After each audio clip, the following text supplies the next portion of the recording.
One of the great secrets to life is our ability to receive and value input. To receive and value input. It's a big deal. And something that many times people struggle to do for a lot of reasons. Maybe because we're comfortable in our own worldviews, or our own net of how we see things. We don't like to be challenged in anything. It's very comfortable in our echo chambers, very comfortable in how we do things. Maybe it's more personal. We really struggle with correction when correction comes our way. It's interesting, in Proverbs, King Solomon wrote about how that one of the secrets to a wise life and to wisdom and to reaching our potential is our relationship with correction, how we receive it and how we embrace it. But it's hard for some of us to do, especially not just input, but correction, because maybe our pride gets in the way. We don't want to be told anything. Or maybe our stubbornness, we don't want to be, we just want to do what we want to do or think what we want to think. And so there's lots of reasons why we double down instead of embracing input and embracing correction. And yet, it's our ability to do so that makes a huge difference in our story. We're going to see that again today, a reminder of that again today. Before we do, I want to remind you that we are currently in a little series we're calling Thrones. It's a study together of the we've been going through the Bible for the last about a year and a half, and my notes just didn't open. There they go. For the last year and a half, we've been going through the Bible, starting from the beginning of the Hebrew Scriptures in Genesis, and we made our way into the era of the kings of Israel, where the kingdom was divided into two, and the southern kingdom became known as Judah, and the northern kingdom became known as Israel. And we've been walking through those two kingdoms, those two divided groups since Civil War, and how that the south and the north took different paths from there. And we're currently been talking for the last couple of weeks or so about the seventh king of the north, the seventh king of Israel. His name was Ahab, and Ahab was not a good man. He was not a wholesome man. He was actually the worst king they had had in a series of terrible leaders. He was the worst yet. And Ahab, not only was he a bad guy, but he married a woman whose name was Jezebel. She was the daughter of another king from another country. She brought with her to the northern kingdom. She brought the idolatrous practices of Baal worship and Ashtaroth worship with her, which is a whole different level of vile practice and spiritual degradation. This couple was terrible. They were bad for the nation spiritually. They were bad morally. They were murderers. They killed people along the way who were in their way. And during the time that Ahab and Jezebel reigned up the north, we met a man named Elijah, a prophet that God raised up to try to get the people of the north and get their attention back to the God of the universe, the maker of all things, who had brought them out of slavery in Egypt and brought them to that land. And as he did so, the northern kingdom had drifted under bad leadership, so God was getting their attention through men like Elijah. And Elijah did a lot of good before his ministry was, while his ministry was well known, the people responded and said, "The Lord, He is God. Yes, the Lord is God." And the nation enjoyed a revival of sorts. However, King Ahab did not say so. And Queen Jezebel did not come around. They just doubled down, tried to kill Elijah. They killed many, many prophets of God through that time, and many other people who stood in their way. They were a terrible power couple in all the senses of the word. And they, as they reigned, we saw last week a story where the Arameans came down to try to conquer their capital city, to take it from them. And they were probably going to lose, but God had told the king Ahab through a prophet that God was going to deliver them twice from the enemy. Because God wanted Ahab to know there was a God in Israel, God was still trying to reach Ahab, and twice he delivered them from an overwhelming enemy. But both times Ahab just ignored it, did not embrace that grace, but instead he abused that grace by, once he was free from the threat, turned around and did the same to somebody else. He saw a vineyard next to his property that he wanted. He and his wife conspired to have the owner of the property, who would not sell it to them, have the owner executed. and tried, condemned, and executed, stoned to death terribly. And they, when he was killed, they stoned him. They hauled his body away, and dogs came around and licked the blood where his body was stoned at. And then the king, Ahab, and Jezebel, who orchestrated the whole thing, Ahab comes down to claim the property as his own. And this was par for the course. They were terrible humans. And so God sent Elijah to tell Ahab that was it. God has been trying harder than normal to reach you, but you just crossed a big line with this last execution and selfish plunder. And because of it, the prophet said, you're going to die. In fact, the dogs will lick your blood at the very place they licked the blood of Naboth, whom you killed to steal his land. And your wife Jezebel, who helped run the conspiracy, she's going to die too. The dogs are going to eat her as well one day. And your whole family is going to be wiped off the throne. And another family, someone else is going to take over because y'all terrible. You're terrible people. And they were. And that's where we left off last week. And that's where we pick up the story today. And we're going to be spending the entire time today in one chapter. It's 1 Kings chapter 22. So if you want to follow along in your Bible or on your tablet or device, you could do that. As usual, the verses will also be on the screen behind me. 1 Kings 22, let's begin the story today. It says, for 3 years there was no war between Aram and Israel. Remember, we just saw last week that when the Arameans attacked Israel those 2 times, they lost somehow. And they were powerful, but they lost those battles, so they've been staying away, licking their wounds for a few years, while the Israelites enjoyed some time of peace from them. But just because Aram was staying away does not mean they were not threatening or powerful. You would not want to attack this mighty nation. They would cause trouble again down the road someday. However, the problem was that not when they came to Israel, they didn't just attack the capital city. They overtook some other cities along the way. And though they had left, they still occupied some of Israel's territory, including the city of Ramoth Gilead, or the land of Ramoth Gilead. So, anyhow, we see that there's no war during this time. In verse number 2, it says, then, during the 3rd year, King Jehoshaphat of Judah went to visit King Ahab of Israel. Now, we've not talked about Jehoshaphat yet, but you need to know a little bit today. We're going to get to him in an upcoming week. But you need to know, we met Jehoshaphat's father, King Asa, who was a very good, strong king, although at the end of Asa's life, he kind of went down a bad path spiritually, but was a good king. And Jehoshaphat, he was everything his father was and more. He was one of the best kings Israel ever had up at that point since David and Solomon. I mean, in Judah, he was reigning in Judah, the southern kingdom, and he was a tremendous king. 2 things that stood out about Jehoshaphat. One was he was a strong king militarily. The nation was strong. The enemies around them who would attack them were afraid of them. Everyone left them alone because the nation was so strong under Jehoshaphat's rule. But also, Jehoshaphat was a man of great faith.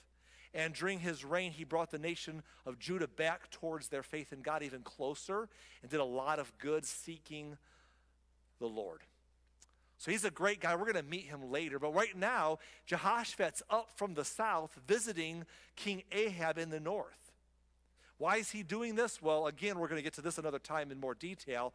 But the bottom line is he's trying to build an alliance. He's trying to build bridges where they have been broken, because ever since the kingdom was divided in civil war, ever since that time happened, there has been a bad blood between the north and the south, between the northern kingdoms and the southern kingdom. And so Jehoshaphat realizes, even in his father's day, that caused trouble. And he's trying to say, listen, we're one nation before. Let's at least get along with each other. So he's up there building relationships. He's being diplomatic, and he's visiting the king. In fact, we're going to find out in a little while that when he comes to visit the king, they're not sitting in the royal palace somewhere behind closed doors.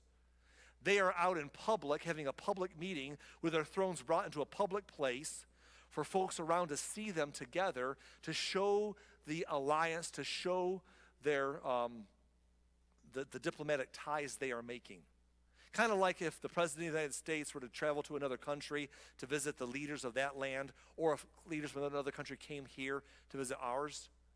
that oftentimes the leaders would gather together in front of the press or the people for pictures, or maybe to see them sitting down talking. It's to make a show of their coming together. And so Jehoshaphat and Ahab are together up north, building this relationship that Jehoshaphat wants to build as a very powerful king and a man of faith down south. Well, it says in verse 3 that during the visit, the king of Israel said to his officials, "Do you realize that the town of Ramoth-Gilead belongs to us, and yet we have done nothing to recapture it from the king of Aram?" Then he turned to Jehoshaphat and asked, "Hey, will you join me in battle to recover Ramoth-Gilead?" Jehoshaphat replied to the king of Israel, "Why, of course. You and I are as one. My troops are your troops, and my horses are your horses." In other words, Jehoshaphat's saying, absolutely, I'll join you. Let's do this. I mean, again, we're trying to build an alliance. Let's take back your city. You don't want to just go attack the Arameans. They're still powerful, even though they lost twice against Israel a couple years back. But you don't want to be fussing with them, and attacking the city is poking the hornet's nest. But together with Ahab wanting his city back and Jehoshaphat and the strength of the southern kingdom, we can do it. So Jehoshaphat says, I'm in. I'm here to help. But then he adds one caveat. He says in verse 5, then Jehoshaphat added, but first let's find out what the Lord says. Well, I got news for you. Ahab could care less what the Lord said. I mean, Ahab had no interest. He had no faith. This was not his jam, okay? He's like, oh, brother, we're going to pray about it first. Rolls his eyes, Like, find out what the Lord says. I don't care. But here's the problem. Ahab wanted Jehoshaphat's help, and Jehoshaphat wanted to say, let's get some spiritual consultation. And you know how it is when you're trying to make a deal with somebody in business or in relationships or whatever you're trying to accomplish. Sometimes you got to give in order to get. You got to compromise or something. And so he thinks, I want Jehoshaphat to help me take the city back with his forces. I guess I'm going to have to play nice, and let's see what God has to say. So in verse 6 it says, so the king of Israel summoned the prophets, about 400 of them, and asked them, should I go to war against Ramoth-Gilead, or should I hold back? They all replied, yes, go right ahead. The Lord will give the king victory. Now, let me just explain this verse for a few minutes.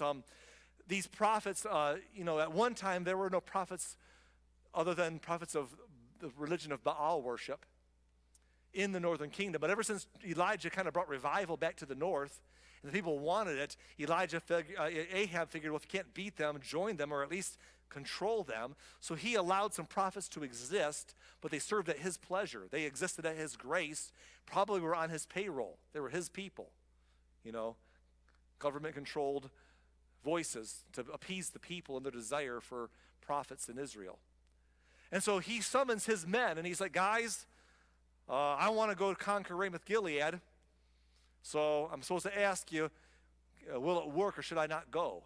Oh, king, you want to go to battle? Absolutely, because again, he buttered their bread, right? They're going to tell him what he wants to hear. Oh, absolutely, you should go for it. If the king wants to go to Ramoth-Gilead, the king should do it. We are in your corner too. Enthusiastic thumbs up. Because after all, we want him to like us and let us keep existing, and that's what he wants to hear. So tell the main man, tell the boss exactly what he hopes we'll say. Go for it. Well, unfortunately, Jehoshaphat's not so impressed. In verse 7, but Jehoshaphat asked, is there not also a prophet of the Lord here? We should ask him the same question. Ouch. He's like, okay, these guys aren't passing the sniff test. I think they're just saying what they were supposed to say. I think they're saying what you expect them to say. I don't think that this is who we want to hear from. Is there somebody else here who really has a clue or has some truth to share with us, right? Is there a prophet from the Lord here? Let's ask him for some input as well. Well, verse 8, the king of Israel replied to Jehoshaphat, there is one more man who could consult the Lord for us, but I hate him. He never prophesies anything but trouble for me. His name is Micaiah, son of Imlah. So this is so Ahab. If you've been with us the last few weeks, you've noticed this. This is so vintage Ahab. Remember, when he wasn't killing the prophets of the Lord back in the day, ever since he's had to kind of coexist with them, he's just not liked them. He would say to Elijah, "You're my enemy," or "You're the one who troubles Israel." And Elijah's like, "No, you're the one troubling Israel." You know, there's always this whiny, "If I can't kill you, I just don't like you." And here he is saying, I hate him. I hate this guy, Micaiah. He never tells me what I want to hear. He never tells me what I want to do. He always says something, he always prophesies trouble for me. Jehoshaphat replied, "That's not the way a king should talk." Let's hear what he has to say. Now, I don't know what Jehoshaphat means, but that's not the way a king should talk. He could mean a couple things. He could mean you sound whiny, which is true. If you met us last week, Ahab did sound whiny sometimes. You know, I don't like him, you know. But more than likely what Jehoshaphat was saying was this: listen, Ahab, that's not a way a king should talk. A king should want to have all the information. A king should want, a ruler, a leader should want to have all the viewpoints, not just an echo chamber, but all the vantage points. You should want to know if there's something that you're missing. You should want to collect all the data. That's not the way a king should talk. So let's hear what he has to say. So the king of Israel called one of his officials and said, "Quick, bring Micaiah, son of Imlah." Now again, we go back to the scene. They're not in the royal palace or in a public place. We read about it in verse 10. It says, "King Ahab of Israel, King Jehoshaphat of Judah, dressed in their royal robes, were sitting on thrones at the threshing floor near the gate of Samaria. And all of Ahab's prophets were prophesying there in front of them." All the prophets that Ahab kind of had, you know, they were his men, his prophets, you know, they're all putting on a show. "Yeah, king, we're for you. Go, king, go, go, go." You know, they're all cheering him on. They're making a show in front of him and the other king from the south that's visiting. "Yeah, we're for you. Go for it. God says you'll prosper." You know, they're doing the whole thing. And there's always somebody in a group like that that wants to be the alpha, wants to be the one that stands out above the pack. This year's model was Zedekiah. It says in verse 11, one of them named Zedekiah, son of Kenaniah, he made some iron horns and proclaimed, "This is what the Lord says, with these horns you will gore the Arameans to death." That's Zedekiah. He's apparently, again, he wants to be the alpha in the group. He wants to stand. He's like Mr. Visual Aid here. Mr. Visual Aid's got his little arsenal of, the iron horns will help. "With these horns, you will gore the Arameans." You know, he's all being dramatic, trying to stand out in the crowd and impress the king. And in verse 12, all the other prophets agreed with him. "Yes," they said, "go up to Ramoth Gilead and be victorious, for the Lord will give the king victory." Well, about this time, in verse 13, it says, "Meanwhile, the messenger who went to get Micaiah said to him, 'Look, all the other prophets are promising victory for the king. Be sure that you agree with them and that you promise success.'" Like, don't rock the boat. Everyone's telling him to do what he wants to do. Just go with it, man. But Micaiah replied, "As surely as the Lord lives, I will say only what the Lord tells me to say." That's what's going to go down, okay? Well, he arrives. They usher him into the presence of the kings and the other prophets that are gathered there. In verse 15, when Micaiah arrived before the king, Ahab asked him, "Micaiah, should we go to war against Ramoth Gilead, or should we hold back?" Micaiah replied sarcastically, "Oh yes, go up and be victorious, for the Lord will give the king victory." He's like obviously dripping with sarcasm. He's just like, "Absolutely, you should go. Like everyone else has told you. Don't let me stop you." Well, the king doesn't appreciate the tone, or at least maybe he just knows he's just saying what he wants to hear. So the king replied sharply, "How many times must I demand that you speak only the truth to me when you speak for the Lord?" So he's like, "Okay, I was told to say what you want to hear, and then you got mad at me for saying what you want to hear, so fine. You want the truth? Here's the truth." Then Micaiah told him, "In a vision, I saw all Israel scattered on the mountains like sheep without a shepherd. And the Lord said, 'Their master has been killed, send them home in peace. Now, that's often how prophets did. They spoke dramatically. They spoke through visions that God gave them. Like, obviously, the people weren't really literal sheep on a mountain, but it's a picture of sheep on a mountain with no more shepherd. Would be like the people, of Israel if their master died. So he's basically saying, you're going to die. And of course, look at Ahab's reaction in verse 18. Didn't I tell you, the king of Israel exclaimed to Jehoshaphat? He never prophesied anything but trouble for me. Poor Micaiah. Can we just sympathize with Micaiah for a minute? He didn't even want to be there. He was minding his own business at home, building Lego sets or whatever they were doing back then. I don't know. He was doing his own thing, and all of a sudden he gets dragged in front of the king to have an appearance, have an audience. And he's told, say what the king wants to hear. So he does. He gets in trouble for that. Then he says, fine, I'll tell you the truth. He gets in trouble for that. Like, why he can't win. And the reason he can't win, obviously, is because Ahab just doesn't like him, right? Because Ahab, he represented everything Ahab hated. So he doesn't like him. Oh, you're going to say what I want to hear? I don't want to hear that. Tell me the truth. Oh, yeah, the truth. I don't like that either. You're a jerk. He's in trouble either way. But hey, Micaiah's not one to back down now that the king's mad at him. So he continues in verse 19. Then Micaiah continued, listen to what the Lord says. I saw the Lord sitting on his throne with all the armies of heaven around him on his right and on his left. And the Lord said, who can entice Ahab to go into battle against Ramoth-Gilead so he can be killed? There were many suggestions, and finally a spirit approached the Lord and said, I can do it. How will you do this? The Lord asked. And the spirit replied, I will go out and inspire all of Ahab's prophets to speak lies. You will succeed, said the Lord. Go ahead and do it.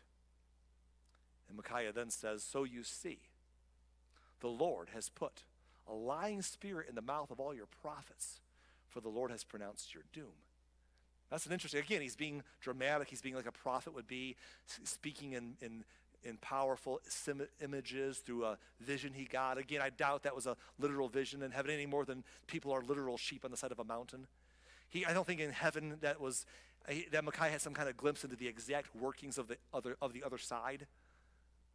More than likely, it's just a vision he was given. I'm doubting God's up there saying, how do I defeat Ahab? I'm so confused. Oh, there's a good idea. I never thought of that before. I don't think that's a literal rendition. It's a vision, just like the other one was a vision of the sheep on the mountains scattered. It's a vision to make a statement in these two pictures. One that says you're going to die in battle, and number two, all the prophets are lying to you because you need to go die in battle. Well, how do you think the other prophets felt? They're still in the room. Not only are they not getting attention paid to them, but they're getting called out for just agreeing with the king, for just being agreeable. And so as he calls them out, they can't abide this. In fact, the alpha guy, Mr. Zedekiah, he's got to get the attention back on himself. He's going to stand up for his king. So it says in the next verse here that Zedekiah, son of Kenana, he walked up to Micaiah and he slapped him across his face. Keep my king's name out of your mouth, he said. No, that's not what he said. Sorry. He slapped him in the face and said, since when did the Spirit of the Lord leave me to speak to you? That's what he said, right? He says, since when? Isn't that arrogant? To physically assault somebody and say, anyone's that arrogant's terrible, but here's a religious person like, God has told me, who do you think you are? And he hits the guy. And Micaiah is so tough. I want to give Micaiah some credit here. He doesn't flinch. Look at what Micaiah says back to him. Verse 25, Micaiah replied, you'll find out soon enough when you're trying to hide in some secret room. Whew. Now, I don't know what happens there because we don't hear the rest of the story. We never hear what happens to Zedekiah. But apparently something's going to go down later on because Micaiah tends to be right. So I don't know what happens to Zedekiah later and what he's referring to when he says this, but I can imagine, can't you, that if the king goes out to battle and gets killed, and everyone's upset the king is dead, and then people are trying to find blame, who do we blame? Where are all those prophets that said the king would survive and the Lord said he should go to battle? And who's going to stand out in that group? Oh, Mr. Visual Aid himself. They'll be like, oh, that's the guy. Where's Zedekiah at? So Micaiah looks at him and says, you slapped me, huh? You'll find out soon enough, buddy, when you're hiding for your life. And that's all he says. I mean, yikes. Anyhow, the king is done with it. The king is over this conversation. He doesn't even like Micaiah. So in verse 26, arrest him, the king of Israel ordered. Take him back to Amon, the governor of the city, and to my son Joash. Give them this order from the king. Put this man in prison and feed him with nothing but bread and water until I return safely from the battle. Poor Micaiah. He didn't even want to be there. He was playing Call of Duty on his PS4, or whatever. And he was dragged in front of the king. And now he's over here, being told to be agreeable. He gets in trouble for that. He tells the truth. He gets in trouble for that. Now he's in prison with nothing but bread and water, not even a Aurelio's pizza or something. I mean, just nothing. Just lock this man away until I return safely from battle. The implication is this.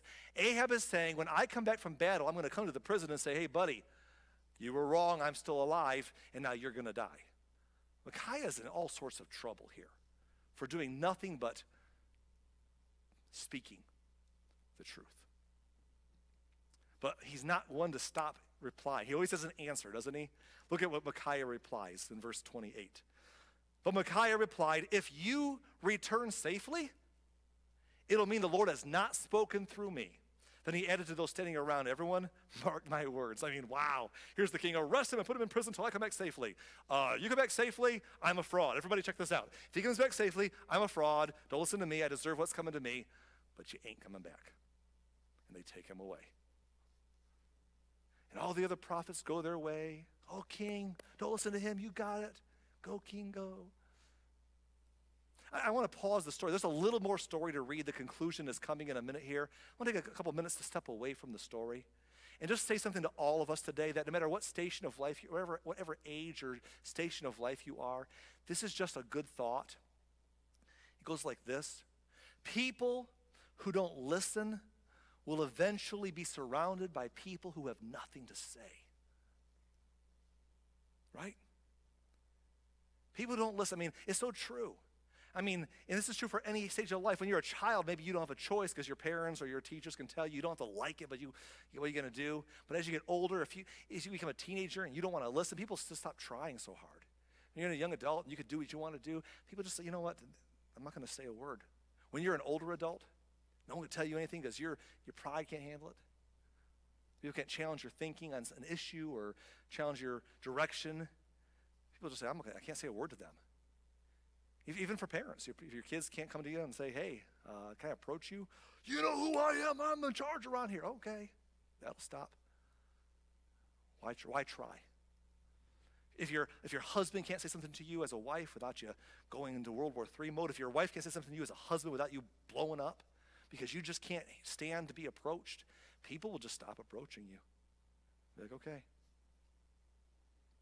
It's true in your job, your employer is going to stop talking to you, and if he can't correct and help you, he's just going to find other people to build a business around besides you. If you are a leader at your job, a foreman, a boss, a business owner, you have people working for you, and they can't give input without you freaking out, without being punished for it or fired or put in the doghouse, they'll just stop. They'll go to someplace else. They'll go to another company where they have a voice. Because the bottom line is that people who don't listen are eventually surrounded by people with nothing to say. And a lot of people are that way in life. And I don't want to be, let's not be that way. Don't be that way. Ahab was that way. Why would anyone around Ahab be incentivized to tell him something he needed to hear when you just watch the other guy get tossed into prison for it? What's the motivation for anyone else to speak up and say something difficult? There's none. So they're all just going to be like, yeah, do what you want, man. Anyhow, let's finish the story. Verse 29, so King Ahab of Israel and King Jehoshaphat of Judah led their armies against Ramoth Gilead. The king of Israel said to Jehoshaphat, as we go into battle, I will disguise myself so no one will recognize me, but you wear your royal robes. So the king of Israel disguised himself and they went into battle. This is hilarious to me. The king of Israel, he's got this master plan.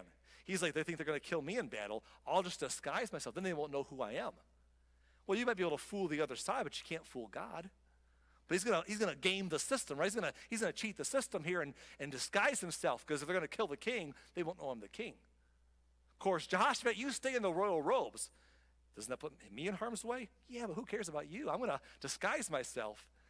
And so he was gonna go into battle as one of the commanders on the field with armor on, with a chariot driver, and still be in charge, but not on the front lines where you could get in real serious danger, but back a ways ordering some troops, but not looking like the king. And Jehoshaphat could take the heat as the king. Verse 31 says, Meanwhile, the king of Aram had issued these orders to his 32 chariot commanders. He says, attack only the king of Israel and don't bother with anyone else. I don't know why maybe it's because he was mad at Ahab for the last 2 losses that Aram had against Israel. Ahab kind of mouthed off to him the one time anyhow. Or maybe because he was afraid of messing with Jehoshaphat. Like, leave them alone, just go after the king of Israel. Either way, he gave his guys orders. So when the Aramean chariot commanders saw Jehoshaphat in his royal robes, they went after him. There's the king of Israel, they shouted, which is like, he's in trouble. Old Ahab's over there in disguise. He's like, oh no, Jehoshaphat's getting chased. But when Jehoshaphat called out, the chariot commanders realized he was not the king of Israel, so they stopped chasing him. Whew. But here's where it all comes to. Here's the moment. Are you ready? Verse 34. An Aramean soldier, however, randomly shot an arrow at the Israelite troops and hit the king of Israel between the joints of his armor. Just a regular guy out there fighting the battles, and he's not in the front lines. He's the archery division. He's just firing arrows, trying to hit somebody, which you don't always hit, or hit their armor, just hopefully getting a lucky shot. He's just doing his Legolas, He's all firing his arrows, or maybe it's Hawkeye. I don't know which one of you like better. He's out firing his arrows, and out there, he happens to hit somebody. It happens to be the king of Israel. And he happens to get him right where his armor is not protecting his body, and the arrow plunges through. Turn the horses and get me out of here, Ahab groaned to the driver of his chariot. I'm badly wounded. Or in other words, I'm mortally wounded. There's nowhere to go. Verse 35 says, the battle raged all that day, and the king remained propped up in his chariot facing the Arameans. The blood from his wound ran down to the floor of his chariot, and as evening arrived, he died. Just as the sun was setting, the cry ran through his troops, we're done for, run for your lives. Israel lost that day. So the king died, and his body was taken to Samaria and was buried there. Now check this out, folks, check this out. Verse 38. Then his chariot was washed beside the pool of Samaria, and dogs came and licked his blood at the place where the prostitutes bathed, just as the Lord had promised. That came full circle, didn't it? That came all the way around. And that's it. The rest of the events in Ahab's reign and everything he did, including the story of the ivory palace and the towns he built, are recorded in the book of the history of the kings of Israel. So Ahab died, and his son Ahaziah became the next king. And that's where we'll stop our story for today. Ahab's now gone. Jezebel's still around, but her day's coming. The whole family, who's as terrible as they were, their old day's coming, but we're going to get to that later. We have other places to go. Believe me, the stories don't stop being adventuresome from here. But before we move on today, I just want to end by talking a little bit about Ahab. You see, Ahab had convinced himself that by avoiding the truth, he made himself immune to it. He surrounded himself with people who told him what he wanted to hear and not what he needed to hear.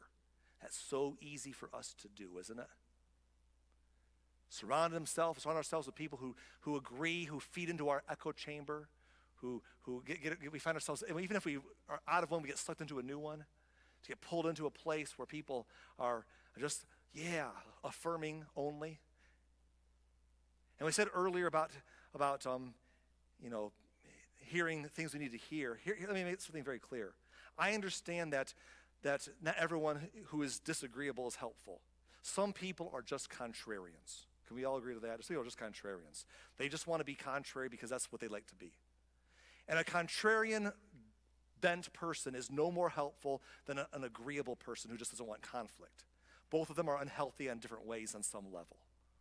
You're not looking for a contrarian or for agreeable people. You're looking just for honest people. Honestly, for most of us, including almost anybody, most of the time, the good, honest voices in our lives are going to be affirmative. They're going to be like, yeah. Because most of the time we're making overall decent decisions. But you need those people who are willing to sit there and say, that's great, I might tweak this one thing, or come up and say, hey, man, don't go down that path. Or watch out, or hey, you should do this, you should step up and do this. And the thing is that it's easy not to have them. Because we surround ourselves with people like Ahab, who told him what he wanted to hear and not what he needed to hear. Yet in the end, though Ahab tried to dodge what was coming his way, the arrow found its mark. I had an old friend in ministry when I was a young pastor. He was a bit older than me in the church, and he used to always say, God doesn't miss what he's aiming at. That's pretty astute observation, right? God doesn't miss what he's aiming at. Elijah sure tried to figure his way around it, but the arrow found its mark. Think about this. Had Ahab listened to all the warnings along the way, this could have ended differently. I don't just mean Micaiah's warning when Micaiah said to him, don't go to battle or you're going to die. I mean way back when Elijah was out there prophesying, when the drought came, when the famine and the economic downturn came, when the signs came back from God to get the nation's attention and the people said, the Lord is God, yes, the Lord is God. Ahab could have said, I'm paying attention now. Along the way, when the Arameans attacked him twice before, and God stepped up and said, look, I'm going to defend you against all odds because I'm trying to get your attention and show you that I'm here. Ahab could have responded to that grace and embraced it instead of abusing it.